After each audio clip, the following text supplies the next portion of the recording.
বোপাই জীৱনত তোমাৰ যদি মান সন্মান যশ কীৰ্তি হৈছে তোমাৰ মা দেউতাৰ সাধনা কষ্ট ত্যাগৰ বাবেহে হৈছে গতিকে তুমি মা দেউতাৰ প্ৰতি শ্ৰদ্ধা ভক্তি সদায় অটুট ৰাখিবা আৰু জীৱনৰ আৰম্ভণি বেলাৰ পৰা ৰাতিপুৱা শুই উঠি প্ৰথম স্মৰণ সন্তানে মাক দেউতাকক কৰিব লাগে কাক কৰিব লাগে যি সন্তানে বিছনাৰ পৰা উঠিয়ে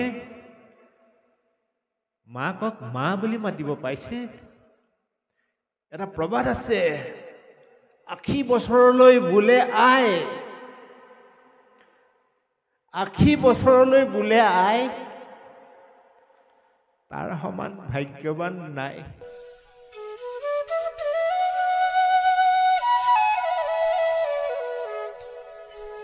ভগৱন্তৰ মায়াৰ সেই আৱৰণটো আঁতৰাবলৈ হলে ভগৱন্তৰ নামেৰেই ভগৱন্তক পুজিব লাগিব বুজি পালে নে তোমাৰ মায়াৰে মন মোহি আছে তোমাৰ মায়াৰে মন মোহি আছে হৰিয়ে অজ্ঞান আন্ধাৰে পৰিয়া পাৰ আমি অজ্ঞান আন্ধাৰত যে ডুব গৈ আছো ইয়াৰ কাৰণটো হৈছে পৰম ব্ৰহ্ম ভগৱন্তৰ মায়াৰ প্ৰভাৱ আৰু এই মায়াৰ পৰা আঁতৰাবলৈ মায়াৰ পৰা যদি আমি আঁতৰিব পাৰো ওলাই আহিব পাৰো তেতিয়াহে ভগৱন্ত প্ৰাপ্তি হ'ম তেতিয়া কি কৰিব লাগিব অভয় চৰণে শৰণ পখিলো হৰিয়ে দিয়া মুকটোৱা ভকতি প্ৰদীপ যি মনুষ্যই পৰম ব্ৰহ্ম ভগৱন্তৰ ওচৰত শৰণ পখা নাই তেওঁৰ জীৱনত কেতিয়াও মায়া দূৰ নহয় কেতিয়াও মায়া দূৰ নহয় কেতিয়াও মায়া আৰু মনুষ্য বুলি কওঁতে আমাৰ এটা ভুল ধাৰণা আছে জাত পাতক লৈ ভাষা ভাষিক লৈ কলা বগাক লৈ শিক্ষা দীক্ষাক লৈ এইবিলাকো মায়া মহাপুৰুষ শ্ৰীমন্ত শংকৰদেৱ এই ধৰাধামত 1449 খ্ৰীষ্টাব্দৰ যেতিয়া নগাঁও জিলাৰ বৰদুৱাৰ আলিপুখুৰী নামে ঠাইত পিতৃ কুকুম্বৰ ভূঞা মাতৃ সত্য সন্ধ্যাৰ সন্তান হিচাপে সংসাৰলৈ আহিছিল সেই সময়ত চাৰিওফালে হিংসাৰ দাবানল আছিল ভাষা ভাষিক লৈ ধৰ্মক লৈ উচ্চ নিচক লৈ জাত পাতক লৈ মহাপুৰুষ শ্ৰীমন্ত শংকৰদেৱে তাৰ ইমানেই নিৰ্মূল কৰিবলৈ প্ৰয়াস কৰিও তেওঁ বাৰে বাৰে ব্যৰ্থ হৈছিল কিন্তু তেখেতে সমগ্ৰ মানৱ জাতিৰ হৈ প্ৰতিনিধিত্ব কৰিছিল নিজৰ জীৱনৰ কথা তেওঁ ব্যক্তিগতভাৱে ভাবা নাছিল সমগ্ৰ মানৱ জাতিক যদি একতাৰ দোলেৰে একেখন মঞ্চলৈ আনিব পৰা নাযায় গতিকে মানৱীয় প্ৰমূল্যবোধ যদি মানৱৰ অন্তৰত জাগৃত কৰি দিব পৰা নাযায় তেতিয়াহ'লে পৰম ঈশ্বৰ ভগৱন্তই জীৱশ্ৰেষ্ঠ মানুহ হিচাপে আমাক সংসাৰলৈ পঠিওৱা মূল্যই বা থাকিব ক'ত এই কথাষাৰ তেওঁ কিয় উপলব্ধি কৰিছিল তেওঁ যিহেতু ঈশ্বৰৰ এজন অৱতাৰী পুৰুষ আছিল মহাপুৰুষ শ্ৰীমন্ত শংকৰদেৱ ঈশ্বৰৰ অৱতাৰী পুৰুষ বুলি মানি ল'বলৈ হ'লে মাধৱদেৱৰ এটি লিখনি আমি চকু ফুৰাব লাগিব মাধৱদেৱে বৰ্ণনা কৰিছে ত্ৰিভুৱন বন্দন দৈৱকী নন্দন জোহৰি মাৰল কংস জগ জনতাৰণ দেৱ নাৰায়ণ শংকৰ তাকেৰি অংশ শংকৰ তাকেৰি অংশ মহাপুৰুষ শ্ৰীমন্ত শংকৰদেৱ সেইজনৰে অংশ যিজন ত্ৰিভুৱনে যাক বন্দন কৰে, যিজনে দৈৱকীৰ নন্দন হৈ জন্ম হৈছিলে, যিজনে কংসক বধ কৰিছিলে, যিজনে গোটেই জগতখন তাৰণ কৰে, সেইজনেই হৈছে আই লক্ষীয়ে সেৱা কৰা নাৰায়ণ। সেই দেৱনাৰায়ণেই হৈছে মহাপুৰুষ শ্ৰীমন্ত শংকৰদেৱৰ অংশ অৱতাৰ। শ্ৰী শ্ৰী মাধৱদেৱৰ লেখনিৰ পৰা এই কথাখিনি আমি গম পাইছোঁ। আৰু গতিকে সেই শ্ৰীমন্ত শংকৰদেৱে সমগ্ৰ মানৱ জাতিক একতাৰ এই নামঘৰলৈকে আহ্বান জনাইছিল। মহাপুৰুষ শ্ৰীমন্ত শংকৰদেৱেই প্ৰতিষ্ঠা কৰা এই নামঘৰ ভাগ, যি নামঘৰত কিৰাত, কছাৰী, খাচী, গাৰো, মিৰি, যৱন, কংক, গোৱা, লখম, মুলুক, ৰজত, তুলুত, কোৱাচ, মিলেশ, চণ্ডাল, আমি যিমানবিলাক মানুহ আছোঁ সকলো মানুহে এটা নিৰ্মল মন লৈ স্বচ্ছ ভাৱনাৰে এই নামঘৰলৈ আহিব পাৰে। গতিকে পৰমেশ্বৰ ভগৱন্তই মানুহক কলা বগা ধনী দুখীয়া চাই কৃপা নকৰে। পৰম ব্ৰহ্ম ভগৱন্তই মানুহৰ অন্তৰ পবিত্ৰতা চাইহে কৃপা কৰোণা দয়া কৰে। গতিকে ঈশ্বৰৰ কৃপা কৰোণা দয়া আমি লাভ কৰিবলৈ হ'লে আমাৰ এখন নিৰ্মল হৃদয় হ'ব লাগিব। মই কথাষাৰ আকৌ কৈছোঁ মোৰ বন্ধুসকলৰ জ্ঞাতাৰ্থে, পৰম ব্ৰহ্ম ভগৱন্তৰ কৃপা কৰোণা দয়া পাবলৈ হ'লে আমি উচ্চতাৰ ডিগ্ৰীধাৰী, ধন টকা পইচাৰ কিবা গাড়ী ঘোঁৰাৰ মালিক হ'ব লাগিব এনে কোনো কথা নাই। ঈশ্বৰৰ কৃপা কৰোণা দয়া লাভ কৰিবলৈ হ'লে এখন নিৰ্মল স্বচ্ছ নিকা পবিত্ৰ মনৰ গৰাকী হ'ব লাগিব লাগিব লাগিব। আৰু নিকা স্বচ্ছ পবিত্ৰ মনৰ গৰাকী এজন মানুহে তেতিয়াহে হ'ব পাৰিব যদি সেই মানুহজনে গুৰুৰ প্ৰতি শ্ৰদ্ধা ভক্তি থাকে। কথাখিনি মোৰ অনৰ্চসকলে বিশেষকৈ মন কৰিব, কাৰণ আমি সমাজখন ভাল কৰিব লাগিব, আমি ভাল হ'বই লাগিব। আমি ভাল হ'লেহে বিশ্ব ব্ৰহ্মাণ্ড ভালে থাকিব লাগিব। আজি আমাৰ বয়সীয়ালসকলে, অধ্যয়নপুষ্ট অগ্ৰজসকলে এই তিনিদিনীয়া কাৰ্যসূচীয়ে ভাগৱত আমাৰ কাৰণে আয়োজন কৰিছে। গতিকে আমি ইয়াৰ পৰা অমৃত ৰস ল'ব লাগিব। অমৃত ৰস হৈছে কি? নিৰ্মল মন কেনেকৈ গৰাকী হ'ব পাৰি। খুব সুন্দৰ এটি উপমা আছে। অগুৰুৰ উপহৰি পদ সেৱা ধৰি সাৱধান হৈয়াছে দিও কম নবৈৰী গুৰু পদ সেৱা বিনে যতে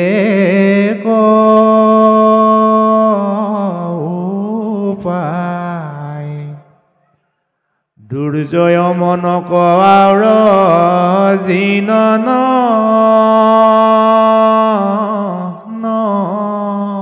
যায়। কৃষ্ণ। সেই সজ্জনসকল, এটা নিৰ্মল মনৰ গৰাকী হ'বলৈ হ'লে আমি গুৰুৰ প্ৰতি শ্ৰদ্ধা ভক্তি থাকিব লাগিব। আৰু জীৱনত আমি যদি এজন সফল সৈনিক হ'ব খোজোঁ, বীৰ যোদ্ধা হ'ব খোজোঁ, আমাক অস্ত্ৰ লাগিব। অস্ত্ৰৰ অবিহনে যেনেকৈ ৰণাংগস্থলীত ৰণ কৰিব নোৱাৰি, তদ্ৰূপ এই বিশ্বব্ৰহ্মাণ্ডটো যদি ৰণাংগস্থলী বুলি আমি ভাবোঁ, তেতিয়াহ'লে আমাক কি অস্ত্ৰ লাগিব? গুৰুৰ ৰূপ আৰু হৰিৰ পদ। এই দুপাত অস্ত্ৰ থাকিলে আপোনাক জীৱনত কোনেও ক্ষতি কৰিব নোৱাৰে। দুইপাত অস্ত্ৰৰ নাম কি? গুৰুৰ ৰূপ আৰু হৰি পদ। এই দুপাত অস্ত্ৰ যি মনুষ্যৰ হাতত থাকে, লগত থাকে, ওচৰত থাকে, সেই মনুষ্যৰ জীৱন সফল হ'ব হ'ব হ'ব। এতিয়া আমি আহোঁ গুৰুৰ ৰূপ কেনেকৈ। এই বিশ্ব ব্ৰহ্মাণ্ডত আমি তিনিজন গুৰুৰ ওচৰত ঋণী। প্ৰথম গুৰু পিতৃ মাতৃ আমাৰ আদ্য গুৰু।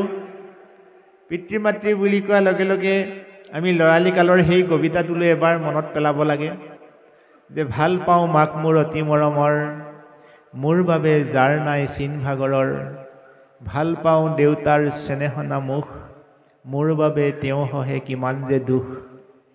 এই যে শব্দবোৰ আমি তেতিয়া পঢ়িলোঁ, এতিয়া যে ৰোমন্থন কৰিব নালাগে এনে কথা নহয়। গতিকে যি মাতৃয়ে নিজে নেখায়ো সন্তানক খুৱায়, যি পিতৃয়ে নিজে নিপিন্ধিও সন্তানক পিন্ধায়, সেয়া পিতৃ মাতৃৰ জীৱনৰ আদ্য গুৰু। যি সন্তানে পিতৃ মাতৃক মনত আঘাত দিছে, সেই সন্তানৰ জীৱনৰ উন্নতিৰ জখলাডাল মাজতেই বোলে দেলিত হৈ যায়, খহি যায়। গতিকে জীৱনত প্ৰথম গুৰু আদ্য গুৰু পিতৃ মাতৃৰ ওচৰত আমি ঘনাক্ষেও অপৰাধ লগাব নালাগে। কিন্তু দুখৰ বিষয়, আজিৰ সমাজত পিতৃ মাতৃয়ে সন্তানৰ মৰমৰ পৰা বঞ্চিত হৈছে। ইয়াৰ কাৰণবোৰ আমি অলপ পিছত আলোচনা কৰিম আৰু ইয়াৰ নিৰাময় উপায় আমি উদ্ঘাটন কৰিম। দ্বিতীয় গুৰু শিক্ষাগুৰু আৰু দীক্ষাগুৰু। শিক্ষাগুৰু মানে কি? যিয়ে আমাক আক্ষৰিক শিক্ষাৰে শিক্ষিত কৰিছে।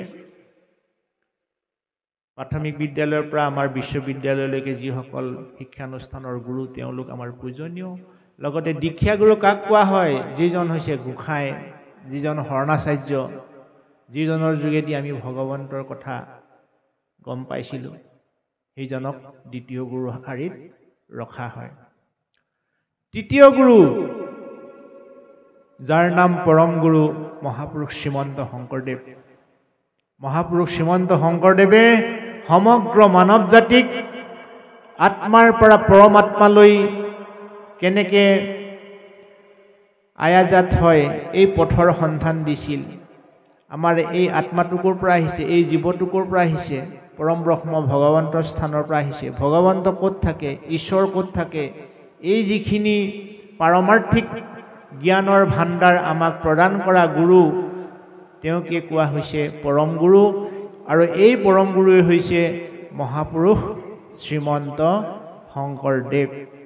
আৰু এই মহাপুৰুষ শ্ৰীমন্ত শংকৰদেৱক আমি জগত গুৰু বুলি এইকাৰণে অভিহিত কৰোঁ। উৰণ বুৰণ গজন গমন। উৰণ মানে পক্ষীজাত, বুৰণ মানে জলজাত, গজন মানে প্ৰাকৃতিকভাৱে উদ্ভিদকে আদি কৰি যিমানবিলাক তৰুতৃণ, আৰু গমন মানে আমি জীৱসকল, চলা ফুৰা কৰিবসকল। এই চাৰিমুঠি জীৱৰ কল্যাণৰ অৰ্থে মহাপুৰুষ শ্ৰীমন্ত শংকৰদেৱে বিধি বিধান প্ৰস্তুত কৰিছিল। সেইকাৰণেই মহাপুৰুষ শ্ৰীমন্ত শংকৰদেৱক জগতৰ গুৰু বুলি অগ্ৰজসকলে আখ্যা দিছে। গতিকে এই গুৰুসকলৰ ওচৰত যি মনুষ্যই ঋণী হৈ থাকে, এই গুৰুসকলক যি মনুষ্যই অৱজ্ঞা কৰে, সেই মনুষ্যই জনমে জনমে ঈশ্বৰ উপাসনা কৰিলেও ঈশ্বৰে সেই জীৱক কৃপা কৰোণা কল্যাণ নকৰে নকৰে নকৰে। যেনেকে প্ৰাথমিক পৰ্যায়ত অধ্যয়ন নকৰাকৈ বিশ্ববিদ্যালয়ত আমি পৰীক্ষা দিব নোৱাৰোঁ, তদ্ৰূপ গুৰুসকলক বাদ দি ঈশ্বৰ প্ৰাপ্তি আমি কেতিয়াও হ'ব নোৱাৰোঁ। গতিকে জীৱনত আমি কেতিয়াবা জ্ঞাতেই হওক বা অজ্ঞাতেই হওক, যদি আমি গুৰুসকলৰ ওচৰত দায় দোষ লগাইছিলোঁ, আজি এই শুভক্ষণত সকলোৱে আমি হাতযোৰ কৰি ঈশ্বৰক এবাৰ প্ৰাৰ্থনা কৰোঁ, দিয়ক যাতে আমি যদি গুৰুৰ ওচৰত কেনেবাকৈ অপৰাধ লগাইছিলোঁ, প্ৰভু তুমি এই শুভক্ষণতেই আমাক কৃপা বৰ্ষণ কৰা, আমি যাতে সেই ঋণৰ পৰা মুক্ত হৈ তোমাক ভজিবলৈ সুবিধা পাওঁ। এষাৰ প্ৰাৰ্থনা গাম সকলোৱে দেই। কৃষ্ণ হৰি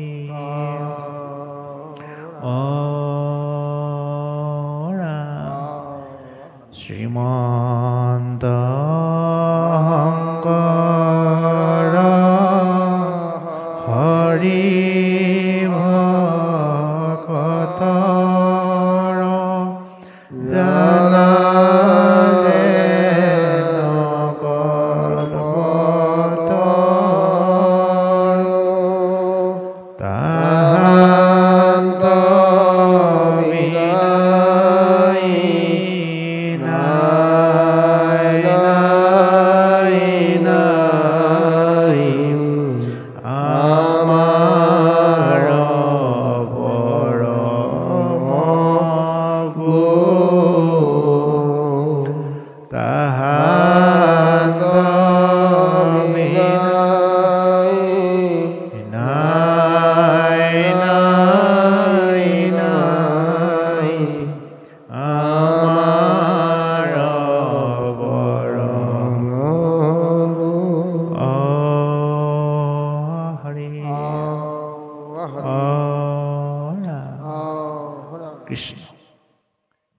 সভাসদসকল,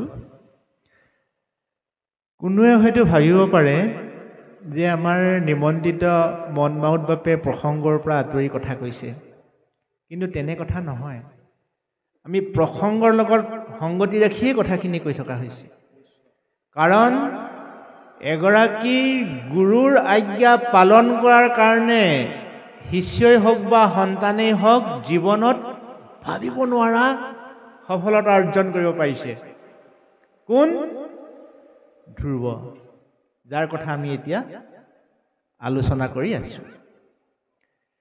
ধ্ৰুৱই নিজৰ মাতৃৰ বাক্যক ইমানেই গুৰুত্ব দিলে যে কমল নয়ন এক নাৰায়ণ পিনে তুৰৈটো দুখ খন্দাই বেক পাৰে কোনে, যদি বাঞ্চ হব পায় উত্তম সম্পত্তি ভজতেৱে ভকত বৎসল যদুপতি। এই কথাষাৰ মানে ইমানেই হৃদয়ংগম কৰিলে তেওঁ সেই প্ৰাপ্তি নোহোৱা পৰ্যন্ত তেওঁ বিচলিত নহল। এতিয়া আমি যে ক'লো অস্ত, জীৱনত প্ৰত্যেকজন মানুহেই ঘাত প্ৰতিঘাতৰ সন্মুখীন হৈছে। কোনোবা যদি হোৱা নাই এদিন হ'বই লাগিব, এইটো সংসাৰৰ নিয়ম। অকল সুখেই ভৰা নহয় জানিবা ধৰা, দুখো আছে সুখৰ লগত। গতিকে সেই জীৱনত ঘাত প্ৰতিঘাতৰ সময়ত আমি কোন পাত অস্ত্ৰ উলিয়াই ল'ম, এই অস্ত্ৰ উলিওৱা কৌশল শিকাবলৈকে আজি এই অঞ্চলৰ গুণী জ্ঞানীসকলে ভাগৱত পাঠৰ আয়োজন কৰিছে। গতিকে আহক আমি অস্ত্ৰ উলিয়াই লওঁ সকলোৱে। অস্ত্ৰ উলিয়াম এতিয়া আমি। কেনেকৈ অস্ত্ৰ উলিয়াম? এটা নিৰ্মল মন লৈ আকৌ আপোনালোকে বহক ভালকে। আজি অস্ত্ৰ ওলাবই লাগিব। ধুনীয়াকৈ বহকচোন। পৰম ব্ৰহ্ম ভগৱন্তৰ ভকত বৈষ্ণৱ বৃন্দৰ শ্ৰীমুখেৰে নিগৰিত হোৱা অমৃত কথাই আমাক উল্লেখ কৰিছে যে মানুহৰ জীৱন যদি সফল কৰিব লগা হয় দুপাত অস্ত্ৰই যথেষ্ট। আগৰ দিনত যুঁজ কৰিবলৈ যাওঁতে আমি মহাভাগৱতৰ যেতিয়া চিৰিয়েলবিলাক চাওঁ, বীৰসকলে ঢেৰ কাঁড় লৈ নাযায়তো, এই তোনটোত 2-3 পাত কাঁড় থাকে, মাৰি পঠিয়াই দিয়ে। কাঁড় পাতে কাৰ্যসূচী সম্পাদনা কৰি আকৌ আহি ইয়াত সোমাই থাকেহি। যি পাত কাঁড়ে গুচি গ'ল আকৌ ওলাই নাহিলে তেতিয়াহ'লে নহ'ব, কাঁড়টো আহি সোমাবহি লাগিব। গতিকে প্ৰথম কাঁড় আমি কেনেকৈ উলিয়াম? প্ৰত্যেকজন মানুহৰ জীৱনতেই সফলতা আৰু বিফলতা থাকে। সফলতা হ'লেও সেই অস্ত্ৰ প্ৰয়োগ কৰিব লাগিব, বিফলতা হ'লেও সেই অস্ত্ৰ প্ৰয়োগ কৰিব লাগিব। গুৰুৰ ৰূপ বুলি কোৱাৰ লগে লগে আমি জীৱনত নিজৰ মা দেউতাক স্মৰণ কৰিব জানিব লাগিব। আজি শিশুৰ পৰা বৃদ্ধলৈকে আমাৰ সকলোৰে মা দেউতা আছে, নহয়নে বাৰু? কাৰোবাৰ সংসাৰত এতিয়া আছে, কাৰোবাৰ সংসাৰত এতিয়া নাই। নেথাকিলেও আমাৰ মনস্পটত ভাহি থকা মোৰ মাজনীৰ সেই মুখখন এবাৰ সকলোৱে মনত পেলাওক। হৰি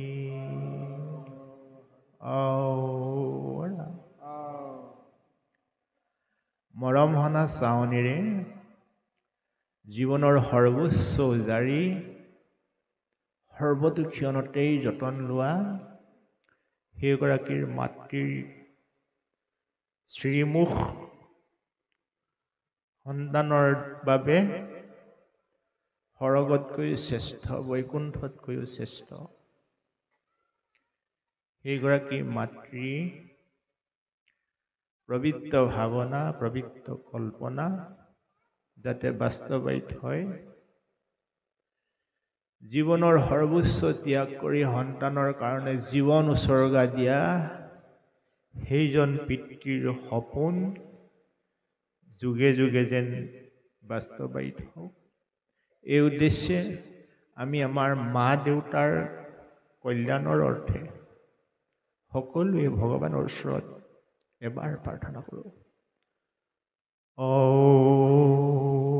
হৰি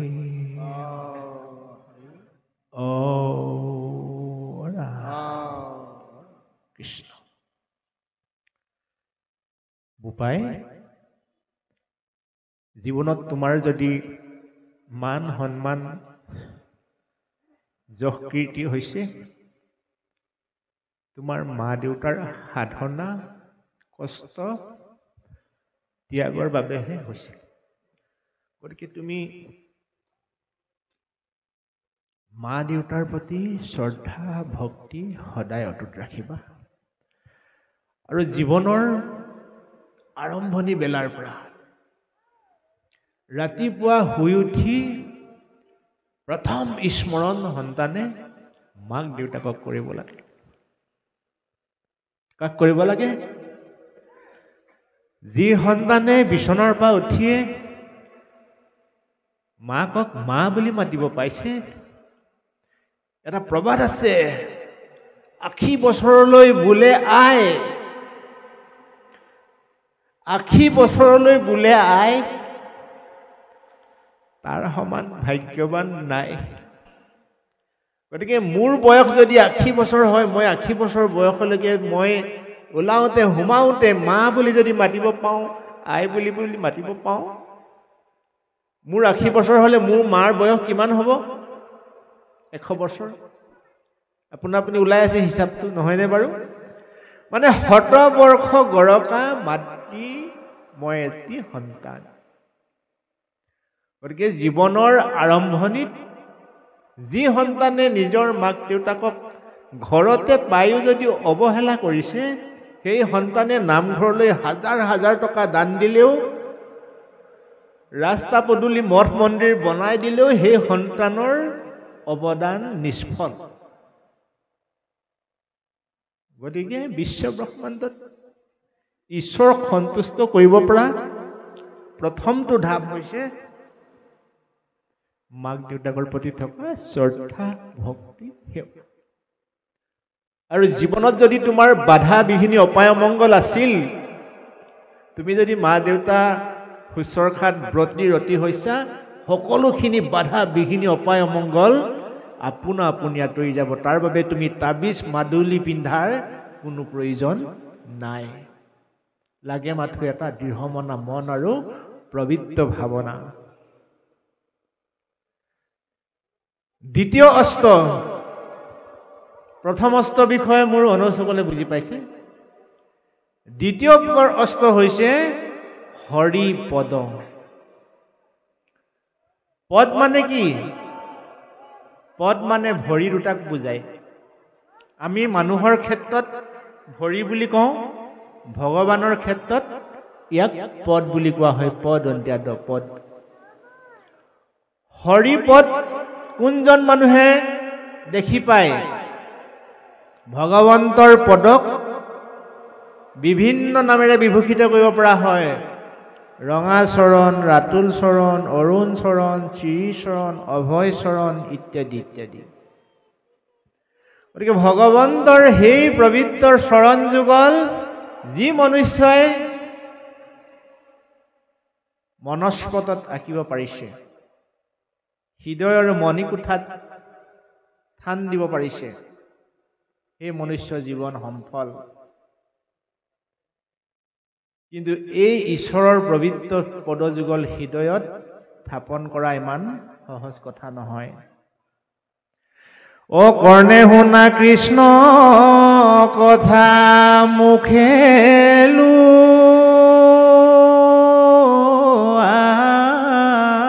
নাম, হৃদয়ত আসন পাতি কৃষ্ণ কৰা ধ্যান। বন্ধু, আমাক ভকতসকলে কি বুলি ক'লে? কৰ্ণে শুনা কৃষ্ণ কথা। কৰ্ণে কিয় কৃষ্ণ কথা শুনিব লাগে? অ কৰ্ণপথে ভকতৰ হিয়াত প্ৰৱেশী হৰি, দুৰ্বাসনা হৰে মস্তৰ, যেহেন হৰত কালে জলৰ যতে কমল, স্বভাৱতে নিৰ্মল ভূয়। এই কাণ দুখনেৰে ঈশ্বৰৰ কথা এইকাৰণে শুনিব লাগে, শৰৎকাল আহিলে যেনেকৈ খাল বিল নদ নদী পানীৰ স্বচ্ছ নিকা পৰিষ্কাৰ হৈ যায়, ঠিক তেনেকৈ ঈশ্বৰৰ কথা শুনোতে শুনোতে সেই শব্দৰ ঝংকাৰেৰে হৃদয়ত প্ৰৱেশ কৰি আমাৰ মনৰ মলিনতাবিলাক আঁতৰ কৰি তাৰ ঠাইত পবিত্ৰতা উদয় কৰোৱায়। আৰু এই পবিত্ৰ উদয়ৰ হৃদয়ৰ গৰাকীয়েহে ভগৱন্তৰ পদ এই হৃদয়ত স্থাপন কৰিব পাৰিব। আৰু এই ভগৱন্তৰ পদযুগল হৃদয়ত স্থাপন কৰা প্ৰক্ৰিয়াটোকে কোৱা হয় ভজন প্ৰক্ৰিয়া। হৃদয়ত ভগৱন্তক আৰাধনা কৰিব পৰা যিটো প্ৰক্ৰিয়া, এই প্ৰক্ৰিয়াকে কোৱা হয় ভজন প্ৰক্ৰিয়া। এই ভাৱকভাই ভজ ভগৱন্ত ভক্তিভাৱে ভগৱন্তক ভজিয়া পৰম গতি পাৱে। আৰু ভগৱন্তক ভজি পৰম গতি পোৱা উদাহৰণ এই ধৰ্মশাস্ত্ৰত অগণন আছে। গতিকে সমগ্ৰ মানৱ জাতিয়ে আমি ঈশ্বৰৰ সন্তান। ঈশ্বৰৰ সন্তান হৈ আমি যদি ঈশ্বৰৰ কৰ্মৰ পৰা আঁতৰি থাকোঁ, তেতিয়াহ'লে আমি সেই খাল বিল নদ নদী পুখুৰীৰ পানীবিলাক লক্ষ্য যদিও বা সাগৰ, তথাপিতো মাছ বাদতে শুকাই যায়, গৰু মহে খচকি অনিষ্ট কৰে, তদ্ৰূপ আপোনাৰ মোৰ আত্মাবিলাক তেনেকুৱা দিশহাৰা হৈ যাব। আমি ঈশ্বৰ প্ৰাপ্তিৰ বহু যোজন দূৰতেই আমি মায়াত বিলীন হৈ যাব লাগিব। গতিকে মহাপুৰুষ শ্ৰীমন্ত শংকৰদেৱে যিহেতু ঈশ্বৰৰ অংশ, তেওঁ উদ্ঘাটন কৰিলে যে জীৱশ্ৰেষ্ঠ মানুহবিলাক সংসাৰলৈ আহোঁ বুলি আহিব পৰা নাই, কৃপা কৰুণা দয়াৰ বলত ভগৱন্তই আমাক এই সংসাৰলৈ পঠাইছে। গতিকে কোনোজন মানুহৰ জীৱন যাতে নিষ্ফল নহয়, সেইবাবেহে মহাপুৰুষ শ্ৰীমন্ত শংকৰদেৱে এই ধৰাধামত পৰম ব্ৰহ্ম গুণনাম সমৃদ্ধ এক শৰণ হৰিনাম ধৰ্ম প্ৰচাৰ কৰিলে। আৰু এই এক শৰণ হৰিনাম ধৰ্মৰ যোগেদি যি মনুষ্যই পৰম ব্ৰহ্ম ভগৱন্তক আৰাধনা কৰিব, সেই মনুষ্যই জীৱনত সফলতা অৰ্জন কৰিব পাৰিব পাৰিব পাৰিব। ই 100% শুদ্ধ। গতিকে সকলোলৈকে শ্ৰদ্ধা ভক্তি সেৱা জনাই আমি ধ্ৰুৱ চৰিতৰ ইমানলৈকে পাঠ কৰা এই অংশক আমি বৰ্ণনা কৰা হ'ল। পৰৱৰ্তী পৰ্যায়ত মৈত্ৰেয়ীয়ে বিদুৰৰ আগত বৰ্ণনা কৰা কথাখিনি আমি পুনৰ আলোচনা কৰিম। সেয়েহে আমাৰ সন্মানীয় পাঠকদ্বয়ক পুনৰ পাঠ আৰম্ভ কৰিবলৈ বিনম্ৰ সেৱা জনাইছোঁ। কৃষ্ণ।